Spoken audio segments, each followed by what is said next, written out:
Nagsimula ang pelikula sa mataong downtown ng Taipei kung saan ang isang magandang batang babae na nagngangalang Lucy ay nakikipag-usap sa kanyang boyfriend na si Richard. Ang magkasintahan ay nakatayo sa labas ng 5-star Regent Hotel at mukhang napaka-shabby. Ito ay dahil sila ay nagpa-party ng husto hanggang sa madaling araw. Sa katunayan, nakilala lang ni Lucy si Richard ilang linggo pa lang ang nakakalipas, at iyon ay sa isang club din. Sa kasalukuyan, ang bagong magkasintahan ay tila nagtatalo tungkol sa isang bagay. Si Richard ay may hawak na kulay abong malita at medyo kahina-hinalang mga posas kasama nito. Gusto niyang pumasok si Lucy sa lobby ng Regent Hotel at ihatid ang malita sa isang taong nagngangalang Mr. Jiang. Sinabi niya na naglalaman ito ng simpleng dokumento at ang buong gawain ay tatagal lamang ng 2 minuto. Gayunpaman, wala siyang interes na maghatid ng anumang bagay para sa sinuman. Tinanong pa ni Lucy kung bakit hindi na lang ni Richard gawin ito kung ang trabaho ay napakasimple. Gumawa ng dahilan ng huli na nagsasabing siya ay nakapasok at nakalabas na ng hotel ng ilang beses sa nakaraang ilang linggo. Kaagad na itinuturo ni Lucy na hindi dapat mahalaga kung ilang beses siyang bumisita hanggat mayroon siyang balidong dahilan para pumasok. Tinanggal niya ang kanyang matalinong sombrero at mukhang isang mamantikang halang sa ilalim doon. Sa pagdinig nito, sa wakas ay tinanggap ni Richard na hindi siya nasa pinakamagandang relasyon kay Mr. Jiang kaya gusto niyang siya ang pumasok. Tinanggihan muli ni Lucy, sinasabing siya ay labis na nahihilo at may exam na pag-aaralan. Ngunit isang lalong desperadong Richard ang nagsiwalat na siya ay nakakakuha ng $1,000 para ihatid ang malita. Kung siya ay papasok at ibibigay niya ang malita para sa kanya, babayaran niya siya ng $500.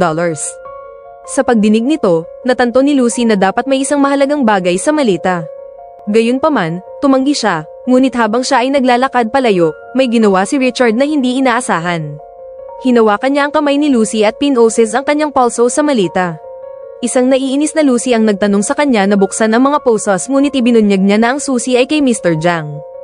Walang ibang opsyon na naiwan, pumasok si Lucy sa hotel at pumunta sa reception.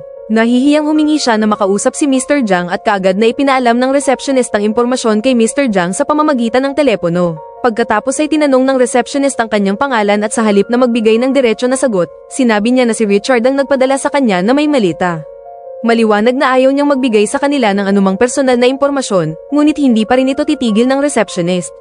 Sa huli ay nagbigay siya at sinabi na ang kanyang pangalan ay Lucy. Ito ay kung kailan maraming bagay ang nagkamali sa parehong oras. Si Richard, na naghahanay sa pangunahing pasukan ng hotel, ay binaril hanggang kamatayan sa lugar. Hindi pa siya naroon sa Game of Thrones sa puntong ito, kaya hindi siya sikat na sapat upang makalampas sa unang eksena.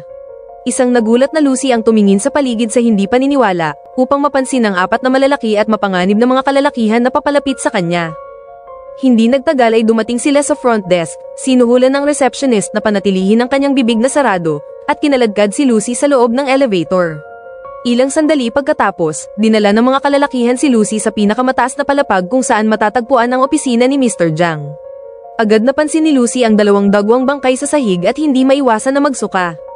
Si Mr. Jiang, na ang mga kamay ay natatablan ng dugo, ay dumating at nagsimulang makipag-usap sa kanyang mga tauhan sa Korean.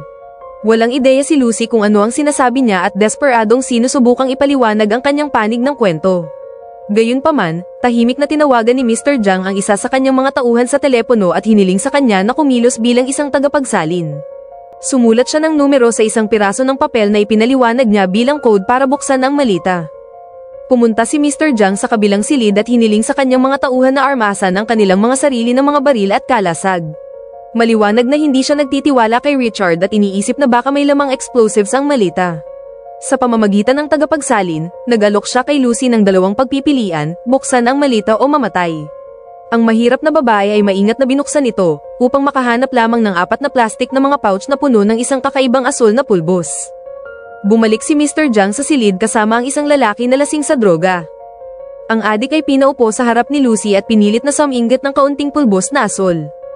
Ilang segundo lamang pagkatapos, sandaling nagconvulsion siya at nagsimulang tumawa ng manggahas. Ganon na lang nakita ni Mr. Jiang at binaril niya ang adik sa ulo. Pagkatapos ay ibinaling niya ang kanyang pansin kay Lucy at nag-alok sa kanya ng pagkakataon na magtrabaho para sa kanya. Nakalito at natatakot, tumanggi siya, ngunit bago pa siya makasabi ng isa pang salita, isa sa mga tauhan ni Mr. Jiang ang siya ay binugbog ng mabilis na suntok. Sa kabilang dako sa Paris, isang scientist ng neuroscience, si Professor Norman, ay nagbibigay ng isang lecture tungkol sa kanyang pinakabagong pananaliksik. Sinasabi niya na ang karaniwang tao ay gumagamit lamang ng 10% ng kanilang kapasidad ng utak. Ang tanging mga nabubuhay na nilalang na may mas malaking paggamit kaysa sa mga tao ay ang mga podcaster, kahit na iyon ang naiisip nila. Sa katunayan, ito ay ang mga dolphin. Ang mga matatalinong nilalang na ito ay gumagamit ng 20% ng kanilang kapasidad ng utak, na nagbibigay daan sa kanila na magmap ng kanilang kapaligiran at makipag-usap sa mga sonar waves. Nagbago ang eksena pabalik kay Lucy, na nagising sa isang silid ng hotel.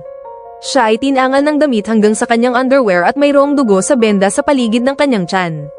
Pagkatapos ng ilang sandali, siya ay dinala sa isang malaking silid kung saan si Mr. Jang at isang British na doktor ay naghihintay sa kanya. Pagkatapos ay sila ay sinalihan ng 3 pang kalalakihan na tila naikidnap din tulad ni Lucy. Ipinaliwanag ng British na lalaki na isang bag ng droga na tinatawag na CPH-4 ay sapilitang tinahi sa kanilang mga bituka. Sila ay kikilos bilang mga drug mule at ililipat ang mga bags na ito sa Europa. Dinagdag niya na kung tatanggi silang gawin ito, ang kanilang mga pamilya ay magdurusa ng mga kakilakilabot na kapalaran. Bukod pa rito, inihayag din niya na ang CPH-4 ay isang mataas na mahalagang synthetic na droga. Ito ay inaasahang magiging susunod na malaking bagay sa underground market. Kasunod nito, ang lahat ng 4 na drug mules ay dinala sa magkakaibang lokasyon. Si Lucy ay pinanghahawakan at nakakadena sa isang silid sa ngayon. Siya ay binabantayan ng 2 lalaki, na kung saan ang isa ay sumubok na ilalagay ang kanyang mga kamay sa ilalim ng kanyang damit.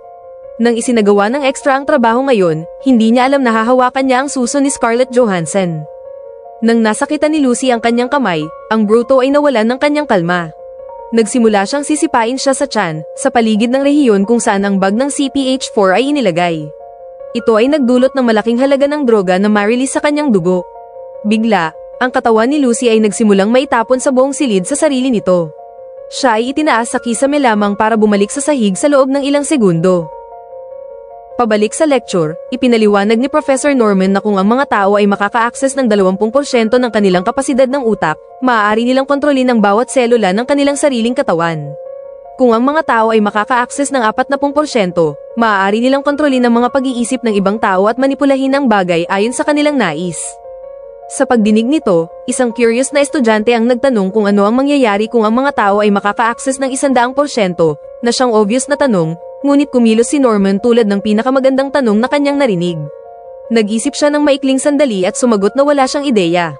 Nang nagbago ang eksena pabalik kay Lucy, nakita natin na siya ay gising na may kumikinang na asul na mga mata at nakaupo ng tuwid na parang walang nangyari.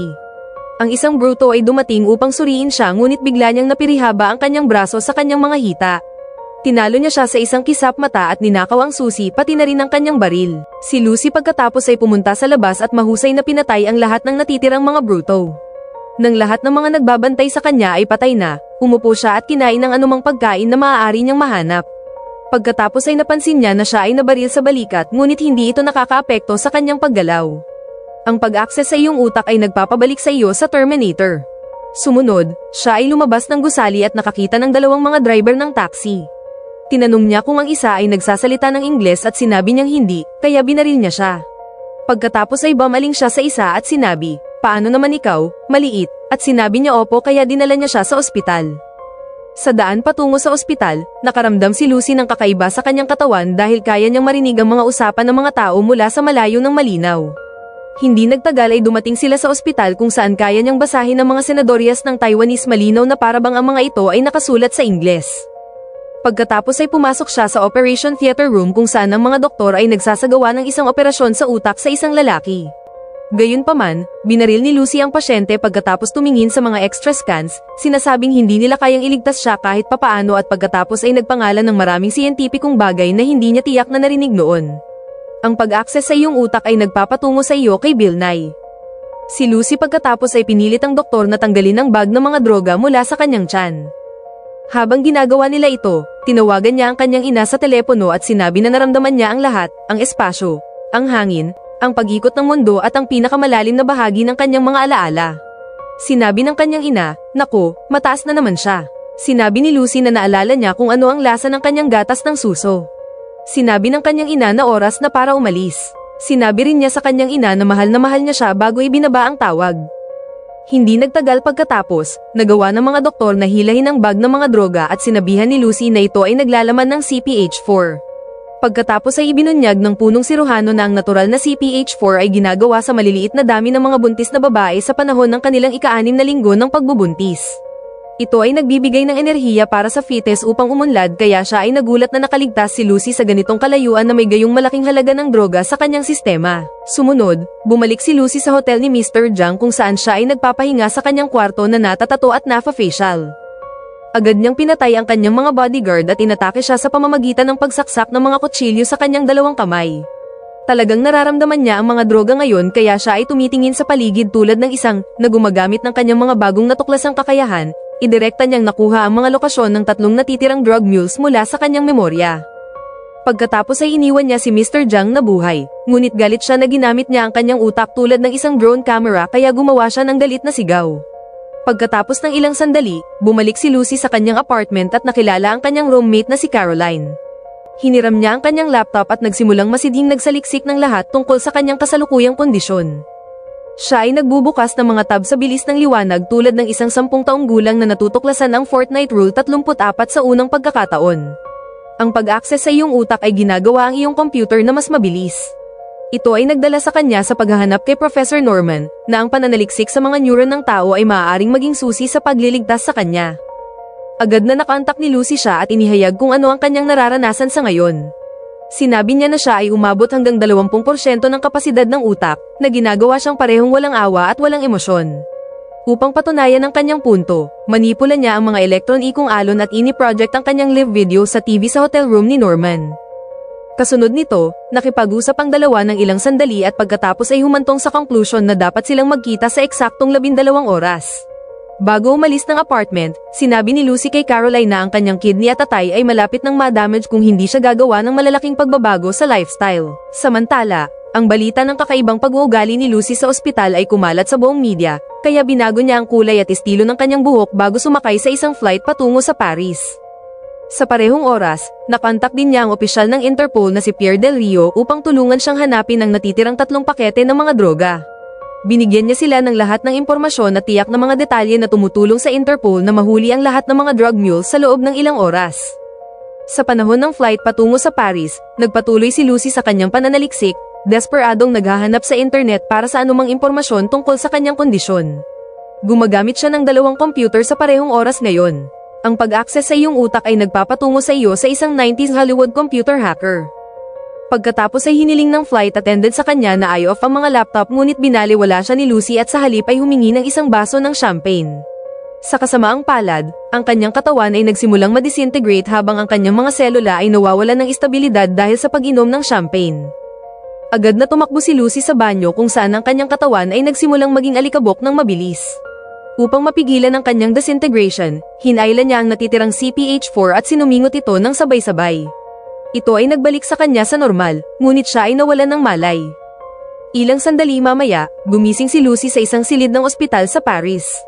Si Pierre, ilang opisyal ng pulisya at mga doktor ay naghihintay sa kanya na magising ng tama sa labas ng silid. Agad na tumayo si Lucy, umalis sa silid at ginawa ang lahat sa lobby maliban kay Pierre na nawalan ng malay na parang nasa party sila ni Didi. Pagkatapos ay tinanggal niya ang mga bala mula sa baril ni Pierre at hiniling sa kanya na dalhin siya kung saan ang mga drug mules ay dati nang nakalak. Sa panahon ng biyahe, ginamit ni Lucy ang kanyang kapangyarihan upang makita ang mga phone signal na dumadaan sa loob at labas ng lungsod. Pinagsasama-sama niya ang mga individual na signal at nagawa niyang marinig ang pag-uusap ng isang lalaking nagngangalang G na siyang pangunahing henchman ni Mr. Jiang. Siya ay papunta sa ospital kung saan ang 3 drug mules ay kasalukuyang kinukustodiya. Sa impormasyong ito, kinontrol ni Lucy ang kotse ni Pierre at nagmaneho ng maniakal sa mga lansangan. Sa kasamaang palad, si G kasama ang kanyang mga armadong kalalakihan ay dumating na sa ospital at hindi ito tumagal ng matagal para sa kanila upang hanapin ang ibang drug mules. Dinala ng mga bruto sila sa isang silid at pinutol ang mga bag ng droga mula sa kanilang mga bituka pagkatapos brutalong patayin sila. Ngunit habang si G at ang kanyang mga kalalakihan ay PayPal-AS na kasama ang mga droga, dumating si Lucy sa ospital. Siya ay ngayon ay gumagana sa isang paggana ng utak sa 60% na nagbibigay daan sa kanya na ilipat sila sa paligid ng hall nang hindi man lang hinahawakan sila, ginagawa silang maliliit na sea monkeys na sinusubukang mag-hump sa kisame. Pinigilan pa ni Lucy si G mula sa pagtakas sa pamamagitan ng paglikha ng isang uri ng hindi nakikitang pader sa paligid niya. Sa wakas, nag-freeze siya sa kanya at kinuha ang mga droga bago umalis ng ospital kasama si Pierre. Ayaw niyang sumunod sa kanya, ngunit hinalikan niya siya. Hindi siya makapaniwala, ngunit sa kanyang pantalon, gusto niya ang nangyayari, kaya nagpa siya siyang sumunod. Sa labas, napansin ni Mr. Jiang si Lucy sa isang kotse ng pulisya at iniutos sa kanyang mga kalalakihan na sundan ang sasakyan. Hindi nagtagal, nakilala ng dalawa si Norman sa kanyang mga kasamahan sa laboratorio. Nagsimula si Lucy na ibunyag ang lahat ng kanyang natutunan salamat sa kanyang hindi pangkaraniwang mataas na kapangyarihan ng utak. Samantala, si Mr. Jiang at ang kanyang mga kalalakihan ay tumakas sa lugar at nagsimulang bumaril sa mga security guard. Pabalik sa laboratorio, tinatalakay ni Lucy ang likas na katangian ng oras at kung paano ang pagkatao ng mga tao ay nagtatanggal ng kanilang mga persepsyon. Pagkatapos ay hinimok niya sila na i-inject siya sa ugat ng mga nilalaman ng lahat ng 3 natitirang bag ng CPH-4. Alam ni Lucy na ang kanyang katawan ay hindi maaaring mapanatili ang maunlad na antas ng aktibidad ng utak, kaya gusto niyang itulak ang kanyang utak sa 100% bago siya mamatay.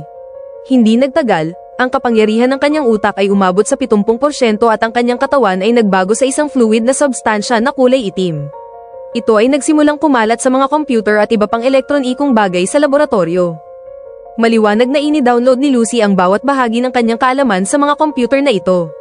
Hindi nagtagal, nagsimula siyang imanipula ang bagay sa isang paraan na burahin ng lahat ng bagay sa lab, na nagpapaubaya sa mga siyentipiko na nakatayo sa isang puting espasyo. Oh no, sabi ni Morgan. Nakita ko kung ano ang ginagawa ng Willy Wonka sa lugar na ito. Pagkatapos ay binago ni Lucy ang lahat ng elektronikong bagay sa isang solong susunod na henerasyon na supercomputer. Sa kabilang panig, si Mr. Jiang at ang kanyang mga kalalakihan ay napuno ng pulisya. Desperado siyang makarating kay Lucy kung kaya't iniutos niya kay G na pasabugin ang pinto ng lab gamit ang isang rocket launcher. Sa kabutihang palad, nagawa ni Lucy na ilipat ang kanyang konsensya libu-libong milya palayo sa Times Square. Pagkatapos, mental niyang nagsimula ang isang biyahe sa spacetime sa nakaraan gamit ang isang wave ng kanyang kamay. Ang biyaheng ito ay nagsimula mula sa maagang ika-20 siglo New York at sa kalaunan ay umabot sa harap mismo ng pinakamatandang natuklasang ninuno ng sangkatauhan. Ang dalawa ay nagtutulungan, nagpapadala kay Lucy sa simula ng oras at nasaksihan ang Big Bang. Gayunpaman, si Mr. Jiang, na ngayon ay pumasok na sa lab, ay dahan-daang tinutok ang kanyang baril sa ulo ni Lucy. Binaril niya, ngunit sa puntong iyon, umabot na si Lucy sa 100% ng kanyang kapasidad ng utak. Ang kanyang pisikal na katawan ay mabilis na nawala, na naisama ang kanyang konsensya sa spacetime fabric, o kaya naman ay siya ay hubad sa kung saan man. Iniwan lang niya ang kanyang mga damit at ang itim na supercomputer sa likod. Isang frustrated na Mr. Jiang ay papatayin na ang mga siyentipiko nang bigla, pumasok si Pierre sa lab at saved the day. Binaril ng opisyal ng Interpol si Mr. Jiang, pinapatay siya sa lugar. Habang nagtatapos ang pelikula, ang supercomputer ay nawala at naging isang itim na flash drive. Kinuha ito ni Professor Norman at natanto na naglalaman ito ng lahat ng mga lihim ng ating sansinukob. Isang nawasak na Pierre ang nagtanong sa propesor kung nasaan si Lucy at tama sa oras ay nakatanggap ng isang SMS na nagsasabing, nasa lahat ako ng lugar. Manatiling nakaton para sa sequel kung saan ang isang Gen Alpha na tumatawag sa kanyang sarili na The Rizzler ay gumamit ng droga at natanto kung gaano siya katanga.